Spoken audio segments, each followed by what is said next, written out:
નમસ્કાર મિત્રો, સ્વાગત છે તમારું અમારી YouTube channel Gujarat jobs and ન્યૂઝમાં. મિત્રો, આંગણવાડી બહેનોના મંજૂર વેતન વધારો ચૂકવવા બાબત વિલંબને લઈને મહત્વની અપડેટ સામે આવી છે.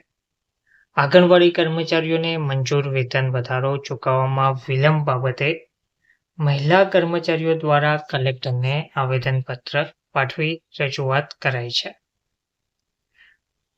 જિલ્લામાં ફરજ બજાવતી આંગણવાડી કર્મચારીઓને ગુજરાત હાઈકોર્ટ દ્વારા વેતન વધારો આપવાનો આદેશ કરવામાં આવ્યો હોવા છતાં પણ તંત્ર દ્વારા વધારેલી રકમની ચૂકવણી કરવામાં વિલંબ કરવામાં આવી રહ્યો હોવાના મુદ્દે આંગણવાડી કર્મચારીઓ દ્વારા કલેક્ટરને આવેદનપત્ર પાઠવીને રજૂઆત કરવામાં આવી છે. આ રજૂઆતમાં જણાવવામાં આવ્યું છે કે ગુજરાત હાઈકોર્ટ દ્વારા આંગણવાડી કર્મચારીઓને 24,800 લેખે વેતન ચૂકવવા માટે આદેશ કરવામાં આવ્યો છે. આંગણવાડી કર્મચારીઓને લઘુત્તમ વેતન મળે તે માટે ગુજરાત આંગણવાડી કર્મચારી સંગઠન દ્વારા સતત લડત ચલાવવામાં આવી રહી છે. હાઈકોર્ટ દ્વારા પણ આદેશ કરી દીધા પછી પણ આ કર્મચારીઓને હજુ સુધી લઘુત્તમ વેતન પણ આપવામાં આવ્યું નથી.